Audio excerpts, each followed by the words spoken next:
Hello everyone, welcome. So today what we're going to be doing is adding materials and rendering in Rhino. So this is the finished result from our from the video. So without further ado, we'll take it from the start. All right, so on this one, we're going to start adding materials to this. And if you do not see any materials tab over here, you just click on the little wheel here and go to show panels and look for materials right here. Okay. So I've got this in a rendered view. And what I'm going to do is I'm going to just start adding materials, and you'll notice them populating based off of this view here. So we'll switch from our white model to one that has more materials. Okay. I'm going to start off with the most basic one, which is plastic. So plastic here, and then you've got parameters down here. The color of the plastic, we want to go to maybe the color picker here, and I'm just going to do black and say okay.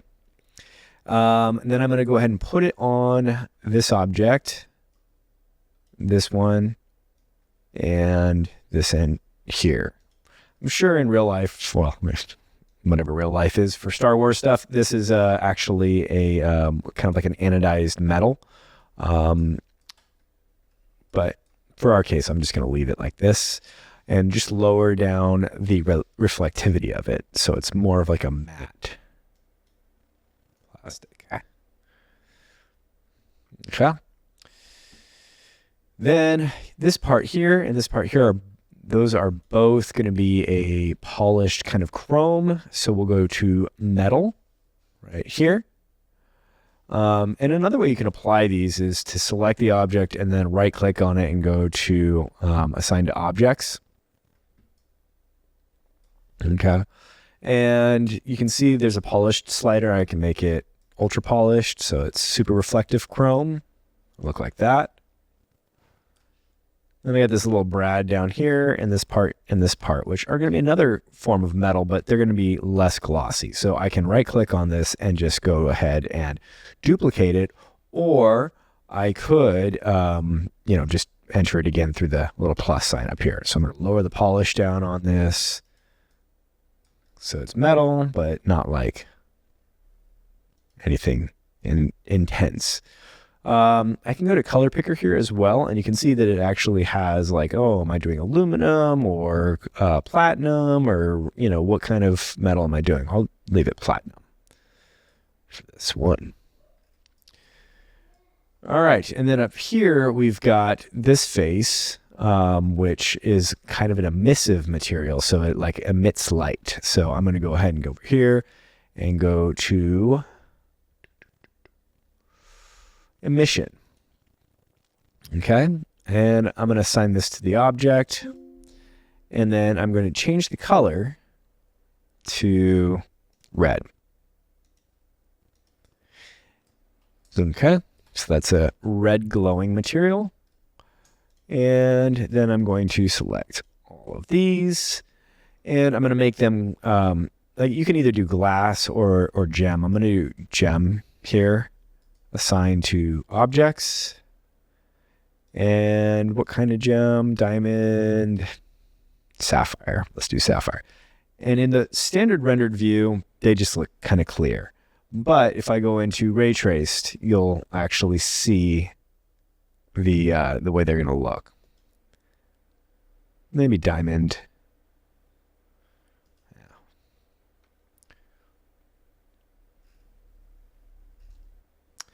All right, and then these top ones, I'm just going to do a paint.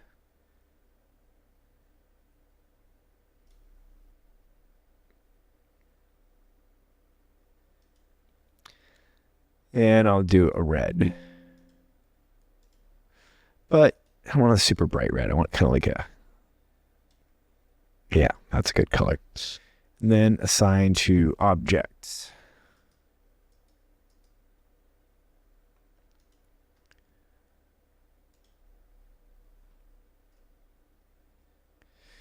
And the last thing are the grips. And I can also go to my layers here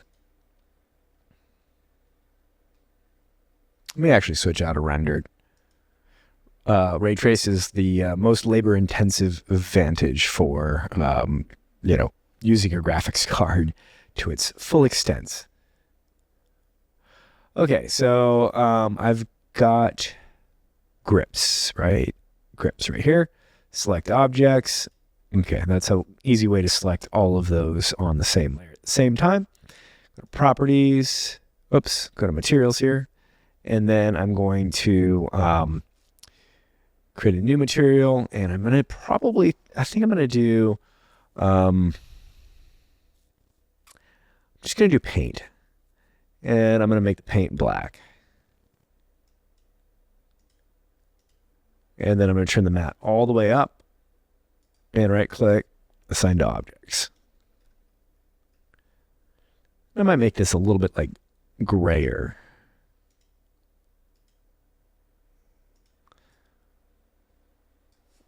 Okay. Do believe that's all the parts. So that is it for the materials. There's a lot more you can do in Rhino with materials. You can make custom materials, but I'm not going to focus too much on Rhino's rendering and materials capability because I want to get more into what you can do in Blender and Substance Painter with this thing. So other things, if you wanted to render this in Rhino, I could open up the renders toolbar up here. Render properties. And there's all kinds of things that you can kind of play around with here. So right now I've got an environment set up with the studio. I can now create a material with my ground plane, so I can assign a material, and maybe I'll do the black plastic. Then say okay here. All right. And then what I might want to do is put this into ray trace for a moment. Okay, and switch to a right view real quick just to see if it's, yeah, see, it's completely straight here. We got to rotate it ever so slightly.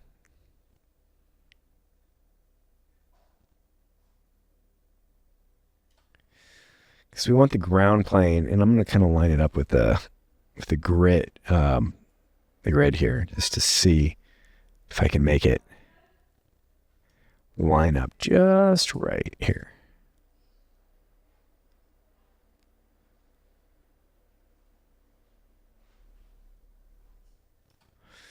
Okay, so switch back to perspective here.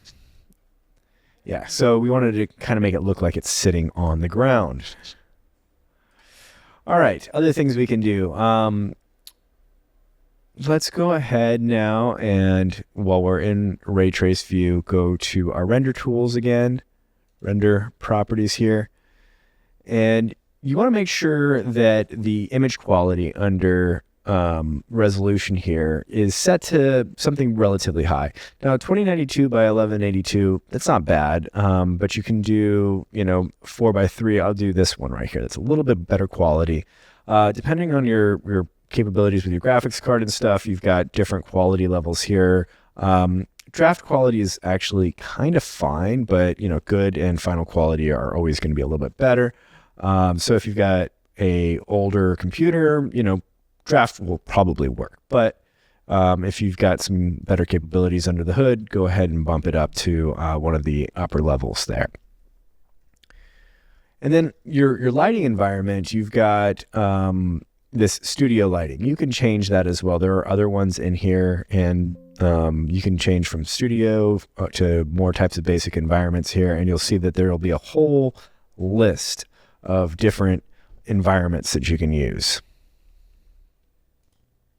See, under import, but studio environment's fine for me.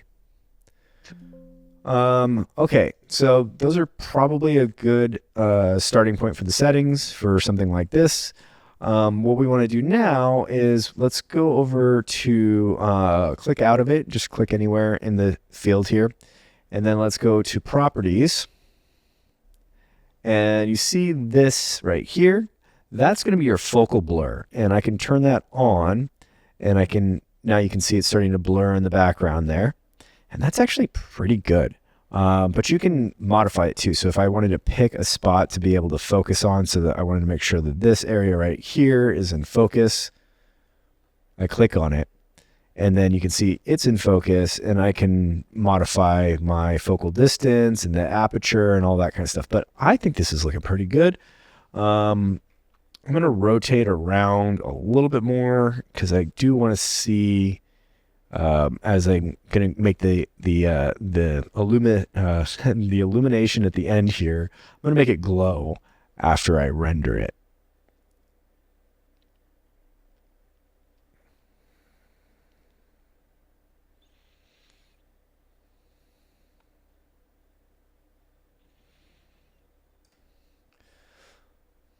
All right, so the final step is to actually just type the word render when you're ready.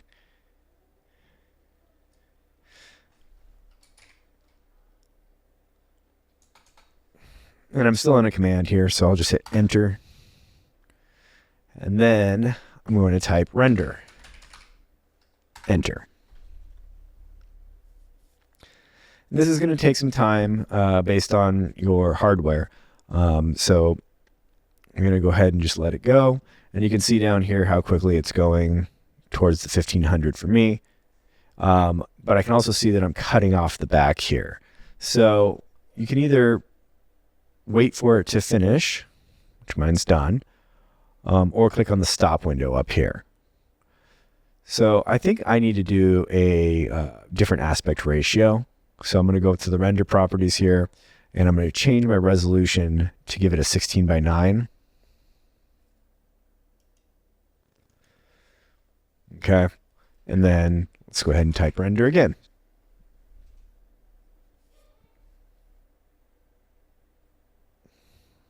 And I'll pause it for this one. All right. So there are some other things that we can do here.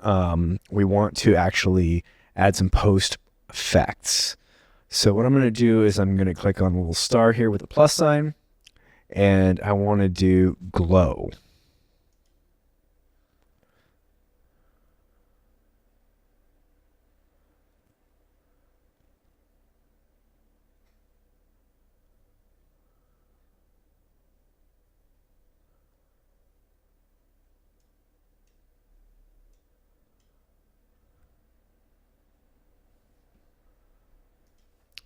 We'll click on color sensitivity here. We're going to bring it over to the red.